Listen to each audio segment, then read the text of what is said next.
I'm Bambi Francisco with Vader News. Apture just raised $4.1 million in VC financing. Joining me to talk about Apture is CEO and founder Tristan Harris. Tristan, congratulations and thank you for being here. Thanks very much.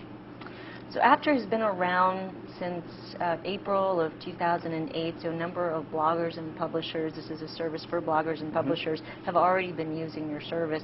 But for many people who aren't familiar with Apture, talk a little bit about how you are changing the way content is being consumed and displayed. Right. So Apture is a set of tools for bloggers or publishers to quickly and easily layer in videos, maps, documents, literally nearly any kind of media you want into the page so that people can actually see the ideas and immerse themselves in the media that you've chosen for them to see. In doing that, you know, in the case of bloggers, what we're trying to do is empower them to tell the whole story, to basically use all the media that's out there that's available to them, but make it accessible for them to sort of link it together in a way that makes their story more compelling and more rich. So, you know, in the blogging world, people's attention spans have gone down, obviously, and it's well known, for example, if you don't add an image to your blog post, there's a much lower likelihood that someone's going to read it than if you add just a single image at the top. And that increases the more interesting other media you've got, right? And so we let you layer in even more media to sort of see, hear, and experience the whole ideas that are presented on the page. Well, let's do a demo. Sure. So this way the audience can understand and better visualize what you're doing. Great. Because it is actually pretty neat. Pretty cool. Okay. So why don't I start with Washington Post. Washington Post. So this is a Washington Post page, and they're using Apture, which means that they put a one line of JavaScript code on their website. So technically speaking, our whole company is one line of code. It's pretty easy.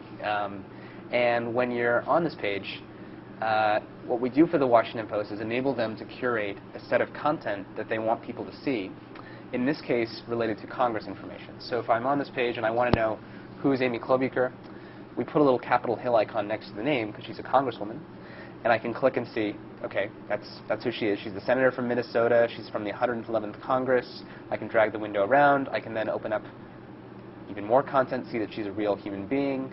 I can go into her financial disclosures and see in 2006 exactly how much money she made. This is a scanned PDF document that Congress members are actually required to submit each year.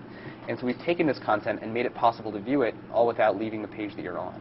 So just to be clear, this is content owned by the Washington Post, so you're allowing the Washington Post to really bring out a lot of its content. It's a lot of the content that it would not typically publish. There's dormant content that often doesn't get the kind of views the Washington Post would like. I mean, there's all this, you know, they invest all this money in creating all this content, but then it just sits there after the first time they create it.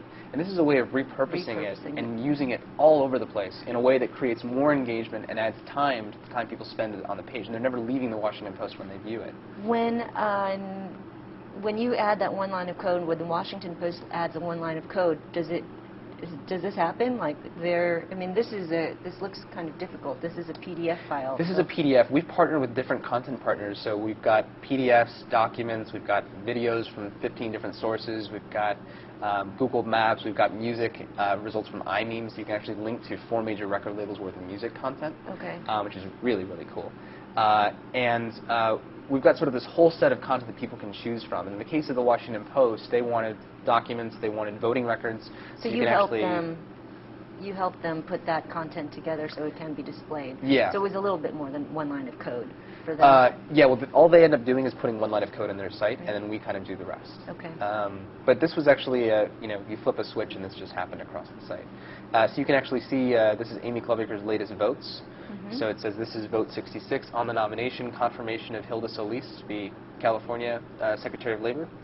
And you can click on the vote and see exactly what the vote was. It was a 1/2 vote. Senate in the Senate chamber is confirmed, and you can actually even see the vote breakdown and learn about how many Republicans voted for it, the Independents, the Democrats, by baby boomer status, by gender. You can see how the voting broke down. It's very, very interesting data you can start seeing, and this is, again, all information that the Post had. And you're saying that, you were saying earlier that readers of the Post, or on average across your publishing network, they're staying on 40 seconds longer? Yeah, so per window we're doing about 40 seconds. So the likelihood that someone will hit a link in the first place is about 10 to 5%, depending on sort of top of the page versus below the fold kind of difference. And that produces a really valuable set of engagement for the publisher, because it means that users are really interacting. Right. And it's really valuable to know that, once users are interacting and they're clicking through more content, they're watching videos and they're opening up financial disclosures and they're looking at voting records, they're much more likely to want to stay on the site that they're on. Just really quickly about Wikipedia, they're the source. How do you attribute to the source besides just putting a link inside? You really have to partner with your sources, right? Well, there's a mixture of partnerships that we've done, and there's also free and open APIs. And I think one exciting thing that's happening on the internet now is that there's this whole universe, expanding universe of APIs. When we started this company 3 years ago, there was only a few APIs, but we really saw a pattern, and that more and more content, more and more APIs would be available in the next few years. And we were right. I mean, the World Bank now has an API. Wow. I mean, of all organizations, right? The World Bank. We have about 30 seconds, so quickly within those 30 seconds, show us how easy this is for bloggers. Sure. So the way this works for bloggers, if when you're on the page, once you've installed the Apture code, you press a shortcut key in your keyboard, the E key, and this dashboard pops up. And it says sign in. So you just click on sign in, and then enter your email address and password to prove that you're indeed an editor on the site. So let's do this here. And once you've signed in, it says that editing is on. Just highlight the text you want to link or click between paragraphs to embed media. So this is John, and he's from Vienna, Austria. I'm just going to select Vienna, Austria, and the Media Hub opens. And what it's going to do is find media from all around the web. So here's stuff that's been previously linked by the community. I'll zoom in here. Here's Google Maps. So this is Google Maps. We're also getting Wikipedia, Congress profiles, Crunchbase. We've got videos from 13 different sources. Here's a travel to Vienna video from YouTube. We've got Reuters videos, Reuters news articles, Washington Post news articles. We've got images from Flickr. We've got music. We've got documents. We've got web pages. So you, as the journalist, as the storyteller, as the blogger, as the curator, you can say, I want to link this this map, and I can sort of drop it down or zoom in, and then say link. I can then also link, say, this photograph of Schloss Schönbrunn, and I'm going to link it. And I'm going to go here and get the Wikipedia article for Vienna. And with one click, I'm going to link that as well. And it's a great interface. I mean, you don't have to open up an editing or publishing tool. You can just do it right there. So thank you so much for the demo. Congratulations again, Tristan. We're going to have you back, and we're going to talk about how do publishers monetize. Fantastic. How do you monetize? Yeah. And what the advertising revenue is, advertising environment is like out there today. Yeah. So Tristan, stick around. I've been speaking with Tristan Harris. He is the founder and CEO of Apture. I'm Bambi Francisco.